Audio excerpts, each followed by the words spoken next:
बच्चों, आज मैं तुम्हें कक्षा 10वीं की एक और अन्य कविता के बारे में बताऊंगी, मनुष्यता। इस कविता से पूर्व राष्ट्र कवि मैथिली शरण गुप्त के बारे में कुछ बताना चाहूँगी। राष्ट्र कवि मैथिली शरण गुप्त जी का जन्म 1886 में झांसी में हुआ। उनकी प्रमुख रचनाएं साकेत, यशोधरा, जयद्रथवत, पंचवटी आदि। उनकी भाषा ब्रज भाषा और संस्कृत भाषा। हिंदी साहित्य की अमूल्य सेवाओं के लिए उन्हें अनेक पुरस्कारों से, जिनमें उन्हें पद्म विभूषण से उपाधि से सम्मानित किया गया। तो कविता है मनुष्यता। मनुष्यता जिसका अंग्रेजी अर्थ है ह्यूमैनिटी। तो प्रथम, विचार लो मृत्यु हो, मृत्यु से डरो कभी, मरो परंतु यूं मरो कि याद जो करे सभी। हुई न यूं समृत्यु तो वृथा मरे वृथा जिए, मरा नहीं वो जो जिया न आपके लिए। वही पशु प्रवृत्ति है आप ही आप चरे, वही मनुष्य मनुष्य के लिए मरे। प्रस्तुत पद्यांश के माध्यम से कवि मानव को संबोधन करते हुए कह रहे कि ये एक विचारणीय प्रश्न है। विचार लो मृत्यु हो, मृत्यु से डरो नहीं, कि मृत्यु निश्चित है। मानव के लिए मृत्यु निश्चित है, मृत्यु से डरो मत। इसलिए हमें मृत्यु से कभी भयभीत नहीं होना चाहिए, मृत्यु से कभी डरना नहीं चाहिए। जो इस संसार में आता है उसका जाना निश्चित है। मरो परंतु यूं मरो कि याद करे सभी। इस प्रकार की मृत्यु को प्राप्त करो कि मरो, याद करे सभी। मरने के बाद भी तुम्हारे अच्छे कर्मों के लिए, सत्कर्मों के लिए बहुत समय तक तुम्हें लोग याद करते रहे। इतने अच्छे कर्म करो कि मरने के उपरांत भी लोग तुम्हारे इन कार्यों के लिए हमेशा तुम्हारा गुणगान करते रहे। हुई न समृत्यु, समृत्यु का मतलब है यशस्वी, अंग्रेजी में हम कहेंगे फेमफुल, फेमफुल मृत्यु। हुई न समृत्यु तो वृथा, वृथा इज ए बेकार, मरे मिथा जिए। जो मनुष्य यशस्वी मृत्यु को प्राप्त नहीं करता उसका मरना और जीना बेकार है। अर्थात जिस तरह से सेनानी देश के लिए यशस्वी मृत्यु प्राप्त करते हैं, उनको मरने के उपरांत भी हम लोग याद करते हैं, हमें ऐसे ही मृत्यु को प्राप्त करना है। मरा नहीं वही जो जिया ना आपके लिए। जो मनुष्य आपके काम नहीं आएगा, जो आप मनुष्य आपको सहयोग नहीं देगा, उसका और मरना और जीना दोनों ही बेकार है। पशु प्रवृत्ति, पशु प्रवृत्ति का शाब्दिक अर्थ है पशु जैसा व्यवहार, अर्थात एनिमल बिहेवियर। वही पशु प्रवृत्ति है आप ही आप चरे। जिस प्रकार एक पशु वो अपने आप के लिए जीता है, अपने आप के लिए खाता, अपने लिए सोचता है, तो वो उस इंसान की समानता भी पशु के साथ की गई है जो सिर्फ अपने लिए सोचता है। वही मनुष्य जो मनुष्य के लिए मरे। कवि मनुष्य को संबोधन करते हुए सचेत कर रहे हैं कि हमें ऐसी मृत्यु को प्राप्त करना है ताकि हम किसी के काम आ सके। और वही एक मनुष्य कहलाने का, एक सच्चा इंसान कहलाने का अधिकारी है जो दूसरे मनुष्य को सहयोग दे, जो दूसरे मनुष्य के काम आए, उसके दुख में, संकट में, बाधा में उसके साथ कंधे से कंधा मिलाकर साथ में सहयोग दे।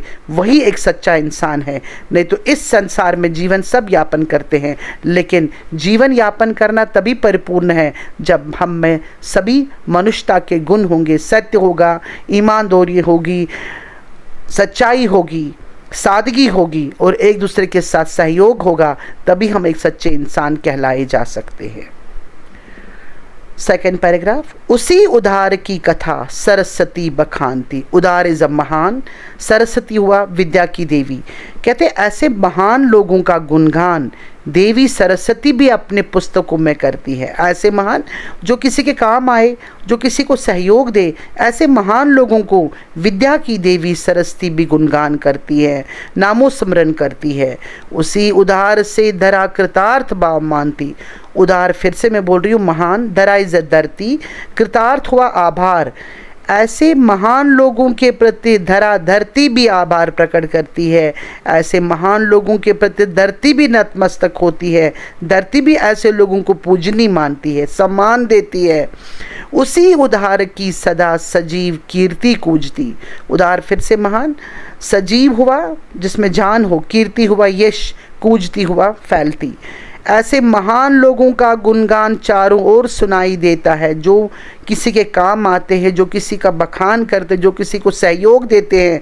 ऐसे लोगों का गुणगान देवी सरस्वती भी करती है, धरती माता भी धन्य उन लोगों को मानती है और उसकी चारों ओर यश के गीत सुनाई देते हैं। उसी उधार को समस्त सृष्टि पूजती। महान उदार हुआ फिर से महान, समस्त हुआ सारी, सृष्टि हुआ संसार। ऐसे महान लोगों को संसार के सभी लोग पूजते हैं, वो उनके सामने नतमस्तक होते हैं। अखंड आत्मभाव जो असीम विश्व में भरे, अखंड हुआ जिसके टुकड़े नहीं होते, आत्म हुआ अपनेपन का, असीम हुआ जिसकी कोई सीमा नहीं है, विश्व हुआ संसार में। ऐसे व्यक्ति संसार को एक खंड में जोड़ते, ऐसे व्यक्ति संसार को जोड़ते हैं, तोड़ते नहीं हैं। वही मनुष्य जो मनुष्य के लिए मरे, और कवि पुनः कह रहे वही मनुष्य कहलाने का अधिकारी है जो दूसरे मनुष्य के लिए मरे। मरे का मतलब सहयोग दे, सहायता प्रदान कर ले, कंधे से कंधा मिलाकर उसके दुख में, संकट में, बाधा में, जब भी वो कष्ट में है वो उसको सहयोग प्रदान करे। वही तभी एक सच्चा इंसान कहलाया जा सकता है। तीसरा पैराग्राफ, शुद्धात रतिदेव ने दिया करस्थ थाल भी, ददीची ने दिया परास्त्र अस्त्र जाल भी। शुद्धात भूख से पीड़ित रतिदेव, राजा रतिदेव, करस्थ हाथ में, थाल हुआ थाली। यहाँ पर महान पुरुषों का उदाहरण कवि मैथिली शरण गुप्त राष्ट्र कवि ने दिया है, जिन्होंने मानवता की, जिन्होंने मनुष्यता के उदाहरण स्थापित किए, जिनसे हम वास्तविक रूप में शिक्षा ग्रहण कर सकते हैं। तो प्रथम उदाहरण है शुद्धात रतिदेव, भूख से पीड़ित राजा रतिदेव का थाली भरा हुआ था चावल से। उनके दरवाजे पर कोई याचक दरवाज़ा खटखटाता है, वो अपना भूख खाना जो चावल का था वो किसी याचक को देते हैं, किसी भिखारी को देते हैं जो उनके द्वार पे आता है। ददीची ने दिया परास्त्र अस्त्र जाल भी, और महर्षि ददीची ने उस समय, एक उदाहरण है, बकासुर नाम के राक्षस ने बहुत ही आतंक मचाया था, बहुत ही भय मचाया था। तो लोगों ने पीड़ित होकर ददीची की शरण ली और ददीची से कहा था कि महाराज हमारी रक्षा कीजिए। ददीची ने दिया परास्त्र अस्त्र जाल भी, परास्त्र हुआ दूसरों के लिए, अस्त्र हुआ हड्डियों का।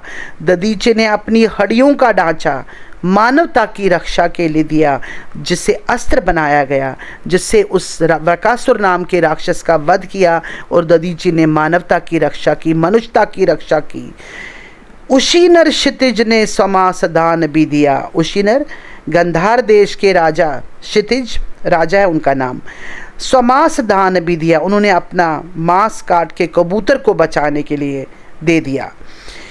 सहर्ष वीर करण ने शरीर चर्म भी दिया, सहर्ष खुशी खुशी प्रसन्नता से करण ने अपना शरीर, अपना जन्मजात कवच कुंडल जो उसको इंद्र देवता ने वरदान स्वरूप प्राप्त किया था, उसने भी मानवता की रक्षा के लिए उस जन्मजात कवच कुंडल को प्रदान कर दिया। अनित्य देह के लिए अनादि जीव क्या डरे। अरे मानव ये नाशवान देह है, देह इज अ शरीर, अनित्य हुआ जिसका, जो कभी सदा एक जैसी नहीं रहती, जिसका नाश होता है। अनित्य देह के लिए अनादि जीव क्या डरे। मानव को संबोधन किया गया कि ये नाशवान शरीर के लिए हमें डरना नहीं है, मृत्यु निश्चित है, इसलिए हमें ऐसी मृत्यु को प्राप्त करना है जिससे मरने के बाद भी लोग सत्कर्मों के कारण हमें याद करें। वही मनुष्य है जो मनुष्य के लिए मरे। कवि पुनः मानव को समझा रहे कि मनुष्य इस प्रकार की मृत्यु को प्राप्त करो ताकि किसी के काम आ सके। अपने आप के लिए जीना, अपने आप के लिए मरना ही परिपूर्ण जीवन नहीं है।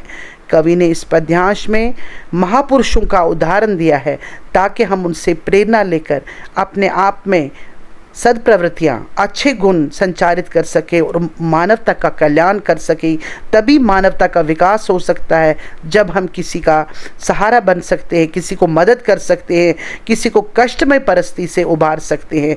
तो इन महापुरुषों ने, रतिदेव ने, ददीची ने, क्षितिज राजा ने और करण ने, इन लोगों ने मानवता के लिए उदाहरण स्थापित किए हैं जिससे हम आज तक आने वाली पीढ़ियों के लिए संदेश दे सकते हैं। ये हमारे लिए प्रेरणा स्रोत है, इन पर चलकर हम वास्तविक रूप में अपने आप में परिवर्तन ला सकते हैं।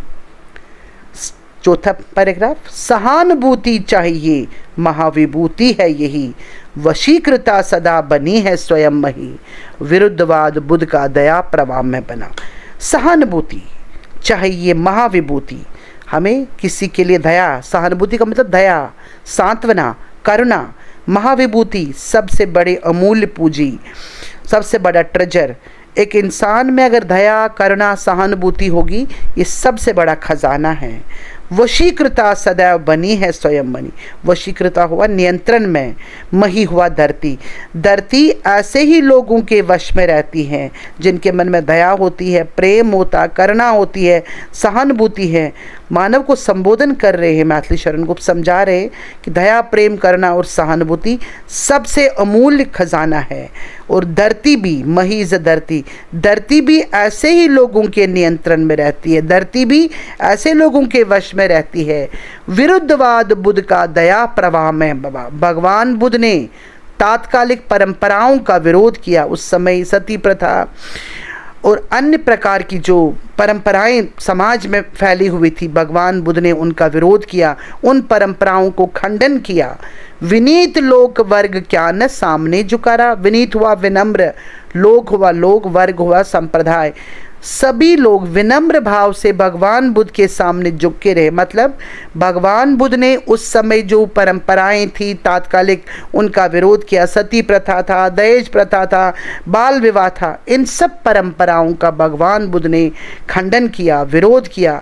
और विनीत लोक वर्ग क्या, विनीत इसे विनम्र, लोगों ने विनम्र होकर वो उनके सामने झुके। उन्होंने हर चीज़ भगवान बुद्ध की बात को स्वीकार किया, उसको सर्वोपरि माना। आहा, वही उदार है जो परोपकार करे, वही मनुष्य है जो मनुष्य के लिए मरे। परोपकार, दूसरों का कल्याण करना।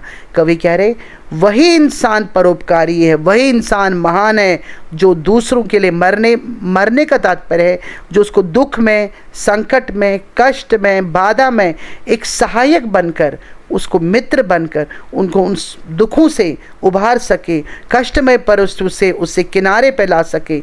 वही एक सच्चा इंसान है, वही है परोपकारी। अपने लिए जीना, अपने लिए मरना, ये कोई जीवन नहीं है। मानव शरीर धारण करके कोई मनुष्य नहीं बन जाता, वो अपनी मनुष्यता से मनुष्य कहलाता है। मनुष्यता के अभाव में वो मनुष्य कहलाने के योग्य नहीं है। ऐसे लोगों को शास्त्रों में भी पशु कहा गया है। आज मनुष्यता के गुण घट रहे हैं, इसलिए कवि इस कविता के माध्यम से आज की युवा पीढ़ी, आज के विद्यार्थी वर्ग में मानवीय मूल्यों को संचारित करना चाहते हैं, ताकि वो आने वाली जितनी भी लोग हैं उनको सही मार्गदर्शन कर सके। धन्यवाद।